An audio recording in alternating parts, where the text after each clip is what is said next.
Human society is ever-changing and varying. This continuous change sometimes progresses slowly, gradually, and in an organized manner, while at other times the change is quite sudden and instantaneous.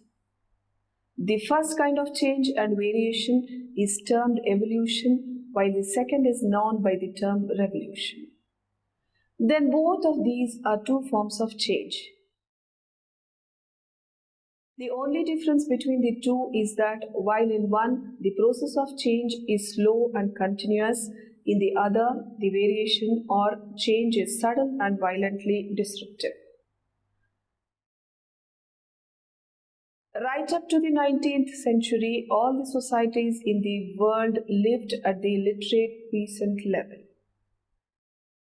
Two revolutions took place in Western Europe in the end of 18th century, which brought about a great transformation in society.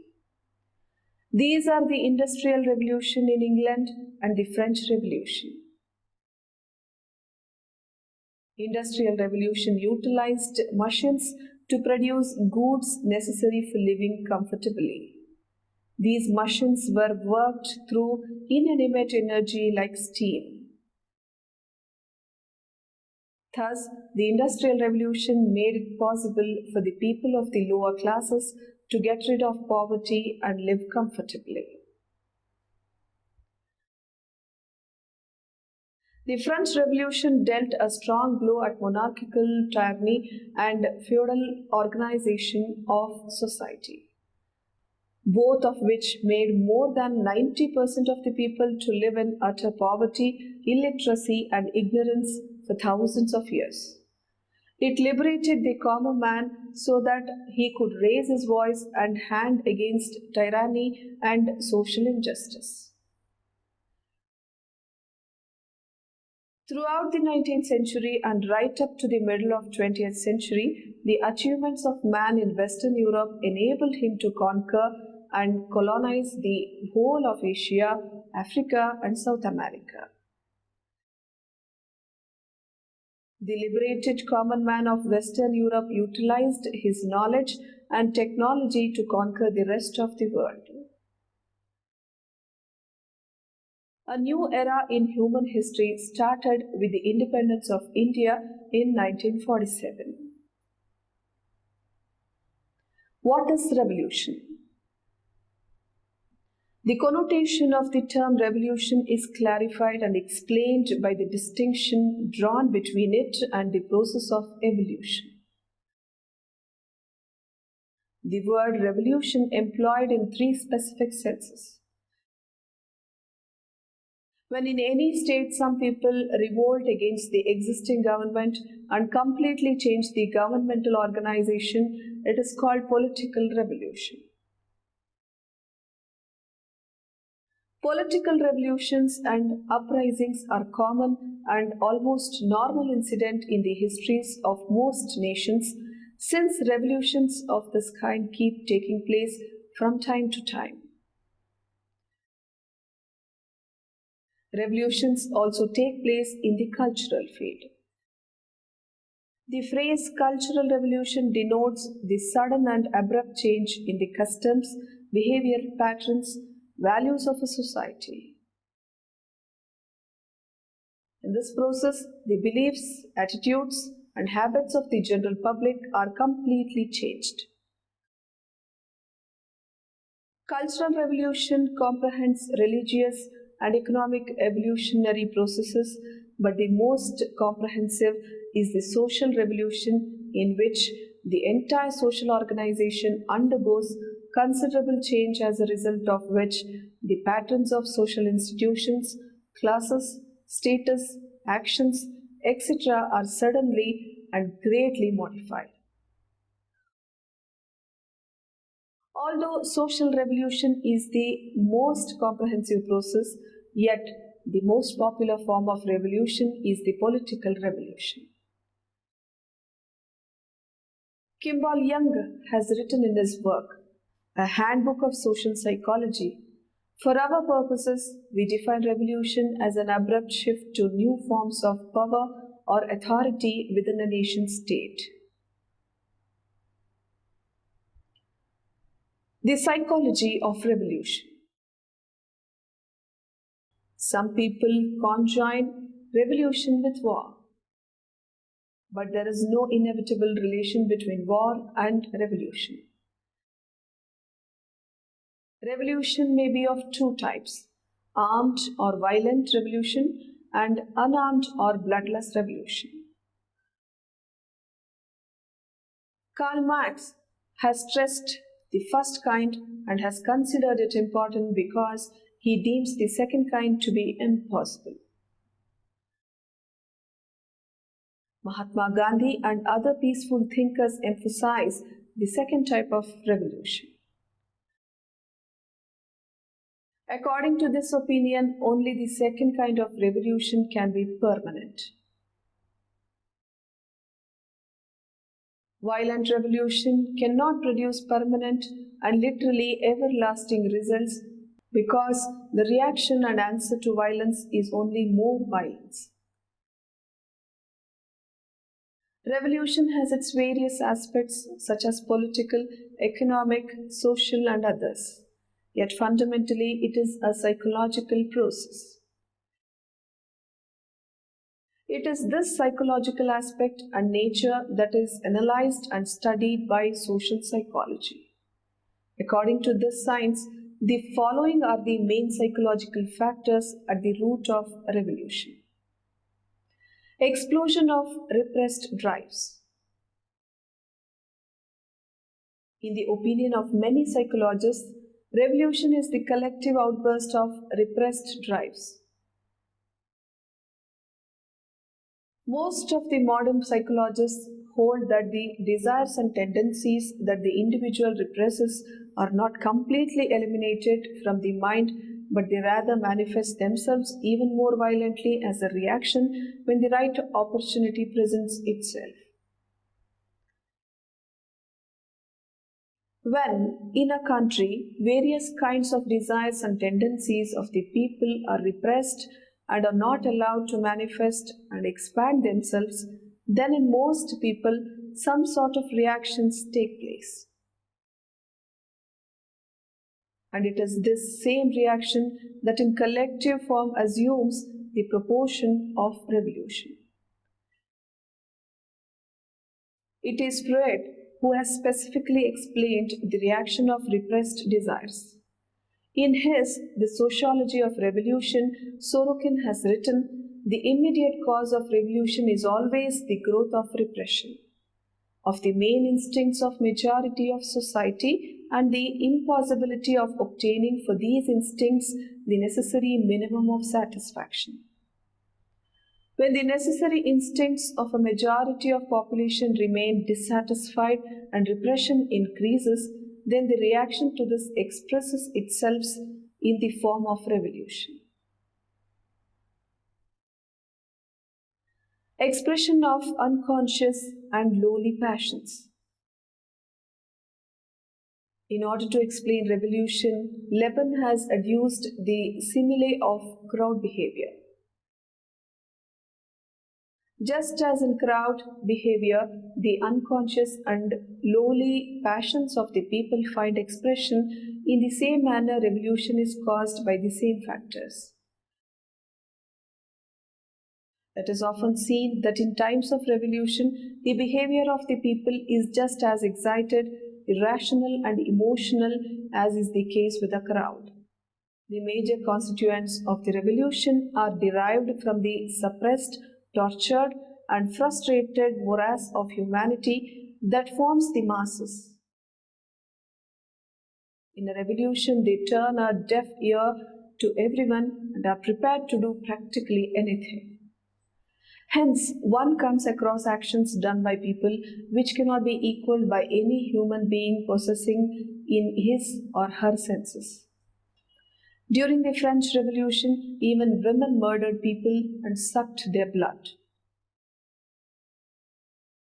In this way, in a revolution, extreme cruelty is witnessed and most of the people behave like animals. Expression of unconscious desires.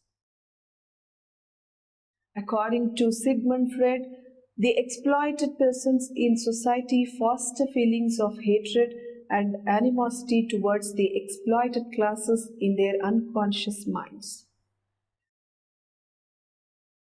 In his infancy, the individual hates his father because of the latter's tyrannical and strict behavior, and later on his hatred is transferred to the government and authority.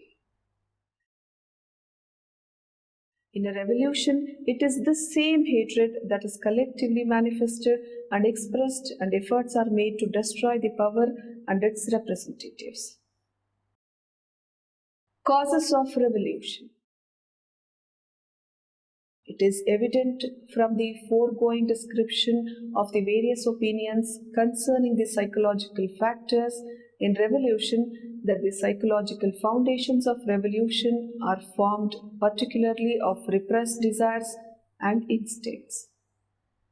As L.P. Edwards has written, people come to feel that their legitimate aspirations and ideals are being repressed or perverted, that their entirely proper desires and ambitions are being hindered and thwarted.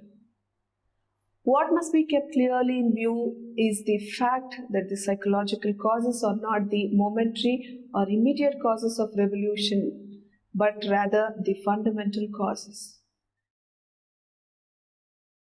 In other words, the psychological factors create a readiness in the individual for revolution. In the absence of this readiness and psychological preparedness, there can be no revolution because the political, social, and economic conditions, what they will, they are not sufficient to induce the group to take any positive action. In the words of Kimball Young, we may say, in fact, that no revolution is possible until the psychological moment has arrived. There must be a defined readiness for revolutionary behavior. Cultural causes of revolution. It has been indicated at an earlier juncture, revolution is caused by factors other than the purely psychological ones. In addition to the psychological factors, there are some actual factors that help to precipitate a revolution.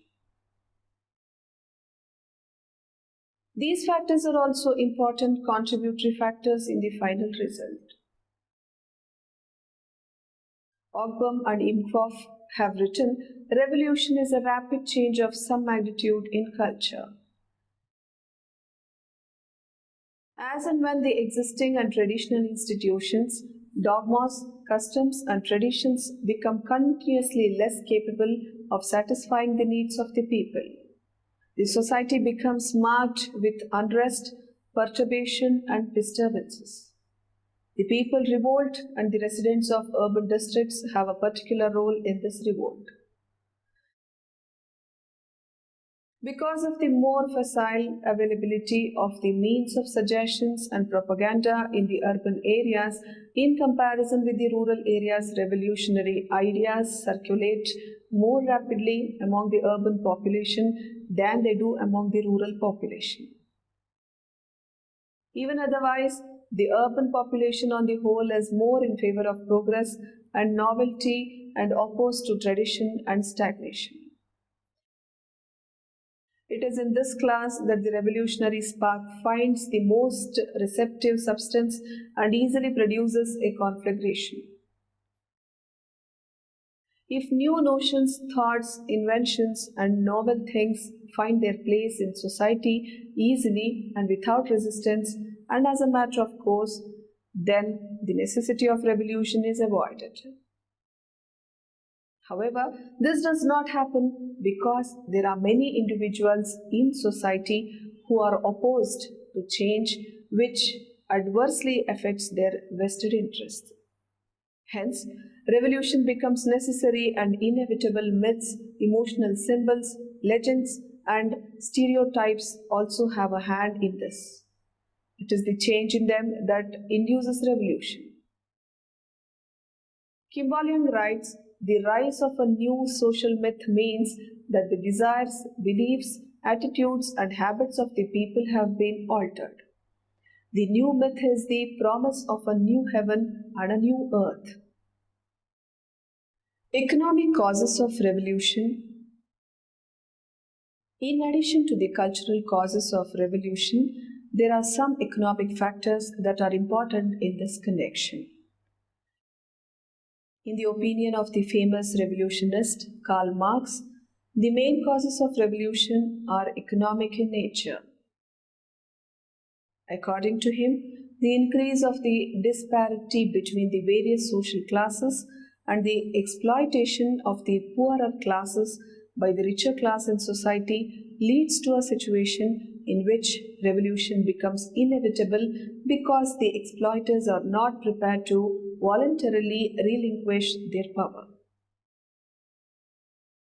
According to the Marxist thinking, the main factor at the root of revolution is class struggle, which is caused by the exploitation of the laborers, farmers, and agriculturists at the hands of the rich classes. The leaders of revolution are these exploited farmers and laborers. What must be kept in view here is that it is not possible to say definitely as to which economic condition will be necessary in a revolution.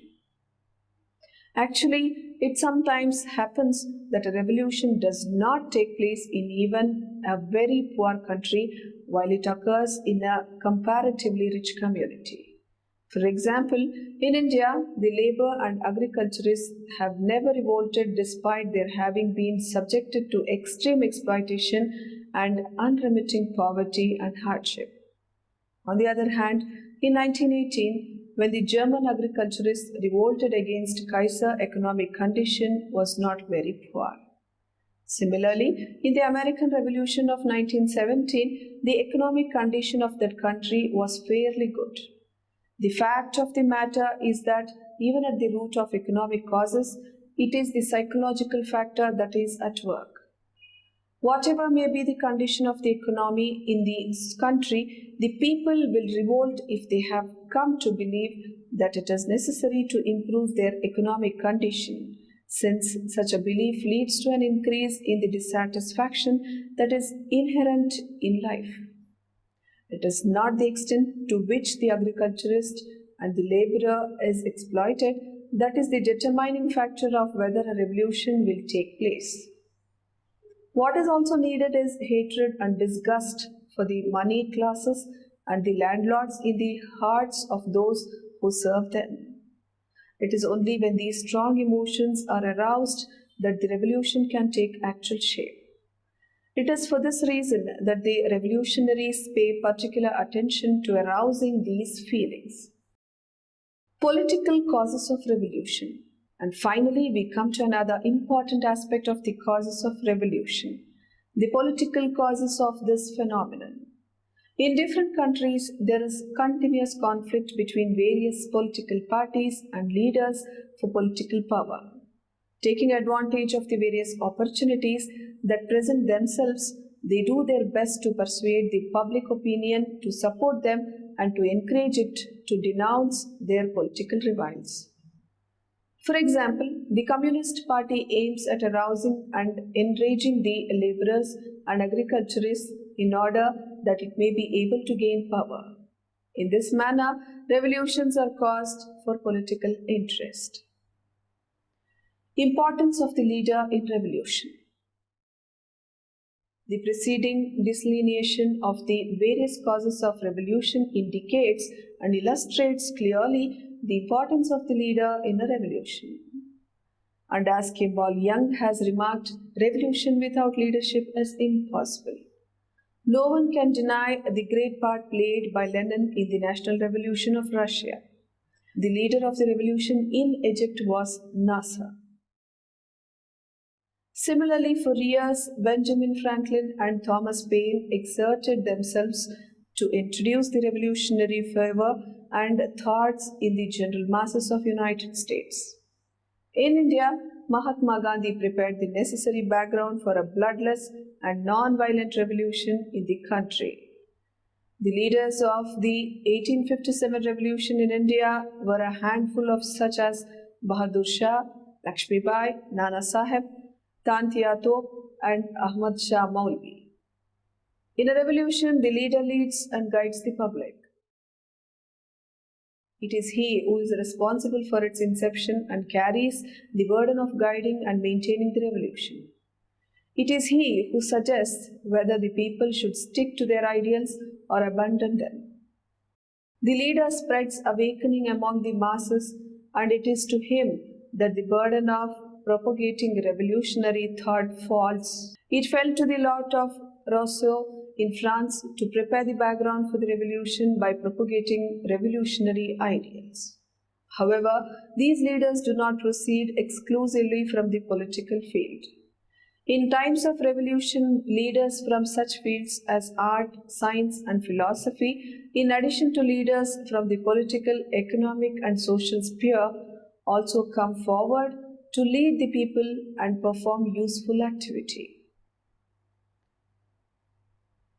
Importance of the suppressed classes in revolution.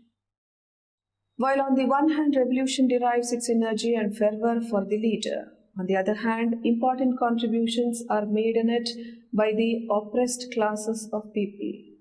Both good leadership and the existence of an oppressed class of people are indispensable ingredients of a revolution which is impossible in the absence of either. The emotions of the oppressed classes form the motive power which moves the revolution and gives it its strength. The leader leads, the oppressed class acts upon his plans. When the exploited class of people rebel against their existing conditions, then they are very susceptible and receptive to revolutionary ideas and notions. The sense of fear, insecurity, and disturbance are communicated by them to the general public. It is this class which sows the seeds of revolution and sees to it that these seeds flourish and bear fruit. People who take part in a revolution fall into two distinct classes or groups. Revolutionary thinking has its birth in the minds of authors, pressmen, philosophers, leaders, etc. And it is this group of individuals that presents to the public plans of new improvements, etc. The second class or group is of the individuals who give active form to the revolutionary thinking of the first group and who raise high the flag of revolution. But both have their respective importance for the revolution. Psychological process of revolution. 4 constituents are believed to complete the psychological process of revolution. The first stage includes those individuals who suffer the injustices and dream of improvements in their condition. They entertain the hope that these suggestions and improvements will be implemented. But when this does not happen, the second stage of revolution presents itself, in which the disappointed public becomes eager for change and variety. In the third stage, the people have to suffer even greater difficulties and troubles, and hence the revolution takes place. In the fourth stage, one finds that new institutions have taken the place of the old institutions and culture. In this way, it is evident that while seen from outside, the revolutionary process appears to be an abrupt phenomenon. This is not true, since like any other occurrence, the revolution is the result of a continuous process. Importance of stereotypes, myths, and legends in revolution. As we have seen earlier, stereotypes, myths, legends have an important place in the revolutionary process. When the exploitation and disorganization in the society increases, the progressive individuals resist it and object to it. Then, some myths are formed in society on the basis of the thoughts and ideas of the progressive individuals. These myths help to circulate this mode of thinking in the public, and the people become acquainted with it. The result is that the problems are put into a clearer perspective before the people, and they realize why there is unemployment and poverty and what are the causes of them. Then, as the change continues, the viewing of exploitation and corruption leads to the formation of stereotypes concerning the people who practice them, through the medium of which they are ridiculed and criticized, with the result that hate for them is aroused in the heart of the people. In Russia, bourgeoisie was just this kind of stereotype. These stereotypes help to draw a clear distinction between the exploiter and the exploited. They also create mutual conflicts. Conclusion. The various aspects of revolution are clearly depicted in the discussion on the psychology of revolution in the preceding pages. Revolution is a complex process which is fundamentally of a psychological nature. In addition to its psychological aspect, its political, economic, social, and cultural aspects are also important. But from the point of view of socio-psychology, the psychological aspect is the most important. In this psychological aspect are included the explosion of repressed drives, the expression of unconscious and lowly passions, expression of unconscious desires, and expulsion of emotions. The absence of any one of the political, economic, or cultural aspects does not militate against occurrence of a revolution, but if the psychological factors are not active, then a revolution cannot occur.